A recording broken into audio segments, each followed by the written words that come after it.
Okay, what if I told you right now, behind closed doors here in Lansing, politicians have moved a piece of legislation that could put an extra $1,400 a year back into your pocket? It could permanently freeze your utility rates, kill the most hated real estate tax in Michigan history, and completely change how you own your land virtually forever. Sounds like an absolute dream, right? Well, the Michigan House has officially passed a sweeping multi-billion-dollar tax relief package called the Help Up Plan. They are voting to completely eliminate the state-collected education property tax. They are looking to scrap the real estate transfer tax at closing and effectively kill the infamous pop-up tax that blindsides everyday home buyers the second a property actually changes hands. But here is what they aren't going to be telling you on the local news. There's a massive structural catch hidden in the fine print of these bills.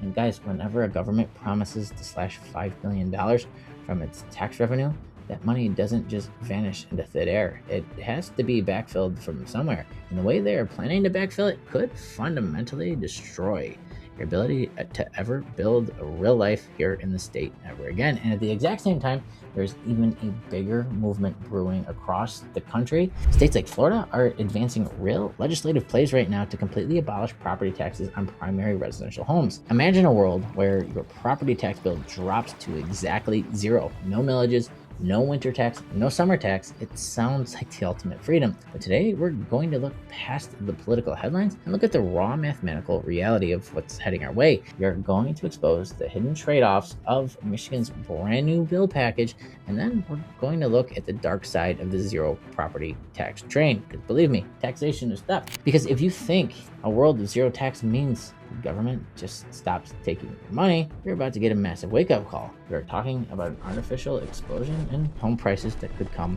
a catastrophic destruction of small businesses, and a generational war that permanently traps the young families into a cycle of renting their homes forever.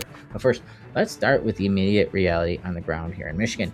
We aren't talking about hypothetical theories anymore, guys. We are talking about real bills moving through the legislature right this very moment. And the Michigan House has officially approved that massive affordability package aimed directly at property taxes and lowering utility costs. And if you are a homeowner, a senior on a fixed income, or someone desperately trying to buy some land to build a house right now, the raw numbers in this package, guys, look absolutely incredible. First, the plan eliminates the state portion of property taxes, specifically the $6 million state education tax. Representatives pushing this bill state that this move alone will save the average Michigan homeowner roughly around $900 every single year. And second, it takes aim at the absolute worst part of buying a home in Michigan, and that's the pop-up tax. Under our current system, thanks to Proposal A, or you've heard of Prop A, but nobody ever cares about it until they buy a house and this happens to them, your property taxes are capped while you live in your home. They can only go up by 5% or the rate of inflation, whichever is lower. That's great while you stay put, but the moment you sell the house or the moment you buy a piece of land or your next home, the taxable value instantly pops up to match the current market value of the home that was just purchased. Buyers are routinely blindsided by tax bills that double or even triple the year after they close. House Bill 5872 locks those caps down, preventing that massive spike from ever even happening after a sale. And on top of that, the bill eliminates the state real estate transfer tax, that 0.0086% per $1,000 junk fee you are forced to pay at the closing table just for the privilege of selling your Michigan home. For an ordinary family, guys, that saves thousands of dollars a year in upfront cash when moving. And the final piece of the puzzle, guys, they're tying these tax exemptions to big public utilities, forcing a mandatory $1 billion utility rate rollback across the entire state, effectively freezing rate hikes from the monopolies like DTE and Consumers Energy to wipe out the inflation that we've seen over the last 3 seasons. Guys, when you add it all up, the sponsors of this bill are projecting a direct savings about $1,400 a year for the average Michigan family. Now, on paper, it's a total home run. It passed the House floor, and it's headed straight to the Senate for budget negotiations as we speak. But this is exactly where the narrative seems to split wide open. Why are nonpartisan fiscal agencies and local municipalities panicking over a bill that saves you $1,400? And it's because of the $5 billion black hole it leaves behind. Property taxes in Michigan aren't just a random pot of money the state plays with for fun. They are the foundational lifeblood of your local community. They fund your local school districts, your local community libraries, your county road repairs, and your local police and fire departments. The nonpartisan House Fiscal Agency stripped away the political spin and revealed that this package will strip billions of dollars directly out of the state and local budget, specifically targeting the school aid fund, which faces an estimated loss of over $3 billion. So, how do they plan to fill the multi-billion-dollar hole? The original blueprint included a companion bill designed to levy a brand new tax on services to make up the difference. But during the midnight hours of that session, guys, they actually held off that tax increase because they couldn't even really agree on what a service tax actually means. Is it lawn care services? Is it a diesel mechanic fixing your farm tractor? Is it hiring a contractor to clear your land or fix your roof? If the state eliminates property taxes but replaces them with a flat tax on services, you haven't actually received a tax cut, you've just experienced a tax shell game. Instead of paying the government once a year on your winter tax bill, you pay them every single time you pay a plumber, maybe if you pay a mechanic or even someone to do some excavating on your land. And for the guy trying to develop a rural plot of land just to build a barn dominium right now, a heavy tax on services could easily wipe out that $900 property tax savings in virtually the first month of construction. But what if we went even further? What if we didn't just tweak the system like the current House bills are doing? What if we wiped the slate completely clean? And for the last few years, guys, a massive citizen-led movement right here in our state called Axe My Tax has been fighting for total property tax elimination. This group has been working to get a radical constitutional amendment on your Michigan ballot. The complete and total elimination of all real and personal property taxes in the state of Michigan. And now the group recently announced they narrowly missed the massive signature threshold requirement to force this onto the statewide ballot. But do not think this for a second is going to go away. The movement is not dead. It has become a dominant political lightning rod across our state because it taps into the fundamental American truth that resonates with every single person probably watching this video right now. If you have to pay perpetual tax to the government just to keep your home, do you truly ever own your own land? Or are you simply just renting it from the state? And think about it. You can work for 30 years, 40 years, 50 years, pay off your bank mortgage down to a balance of zero, hold your physical deed in your hand, and feel completely secure. But if you fall on hard times, you lose your income, and fail to pay your county property taxes just for a couple of years, the local government will send the sheriff deputies right to your front door. They'll kick you out, seize your asset, and sell it on the courthouse steps for pennies on the dollar. That dynamic is why the idea of total elimination is sweeping the country. Look at what's happening down in Florida right now. In the Florida legislature, lawmakers pushed a radical piece of legislation called House Joint Resolution 219. The goal of this is to completely amend the Florida state constitution to prohibit local governments from levying any property taxes whatsoever on primary residential homes. Under the Florida model, if you live in your home as your primary residence, your property tax bill becomes exactly zero. It doesn't matter if you own a home that's a $200,000 fixer-upper or a $2 million estate on the coast. Your property tax liability is completely wiped out. An average working family would instantly save thousands of dollars a year. It stops the state from weaponizing housing against its own citizens. It ensures that seniors can never be taxed out of their homes that they built with their own two hands. But if Michigan actually pulls the trigger and jumps on this train, what does the morning after actually look like? Because this is where the fantasy ends and the cold economic reality truly begins. Let's look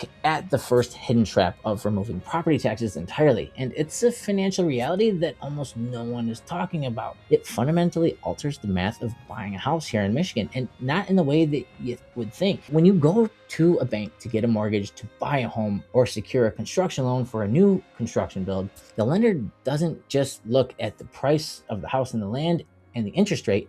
They calculate what is called your PITI payment: principal, interest, taxes, and insurance. That total monthly number cannot exceed a certain percentage of your income. In high tax areas of Michigan, which there are plenty, or on a brand new home build, property taxes are not just a minor line item. They routinely make up 30% or more of your total monthly mortgage payment. So let that sink in for a second here, guys. Nearly a third of the check that you write every single month isn't going towards owning that home. It's going to your local government. Now, look at what happens if you completely remove that property tax line item overnight. If property taxes drop to zero, mortgage calculators across the country instantly reset. Suddenly, that exact same family with the exact same household income and the exact same down payment and suddenly qualify for a significantly higher loan amount because they no longer have to allocate 30% of their monthly budget to property taxes. The bank will happily lend them 30% more money for the principal of the loan, and that sounds amazing on paper, but first-time buyers think, great, I can buy a bigger house, but you're forgetting how a free market actually works. If every single buyer in the market suddenly has the ability to borrow 30% more money overnight, what do you think happens to the price of real estate? It triggers an immediate, violent wave of hyperinflation.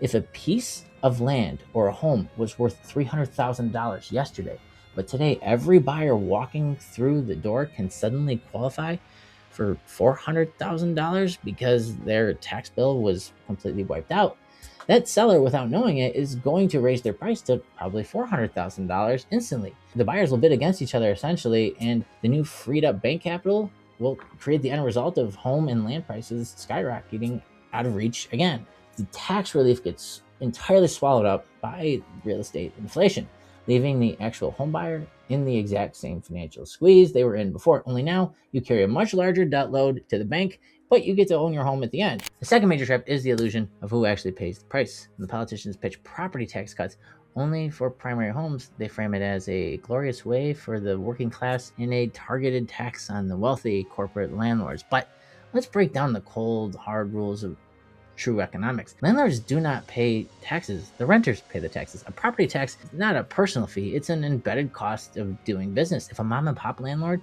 or a massive apartment complex sees their property taxes double or triple because the state is systematically shifting the tax burden off of the homeowners and onto the non-homesteaded properties, the landlords do not just shrug and accept lower profit margins. They instantly raise the rent to cover the new tax liability. This creates a brutal generational fracture.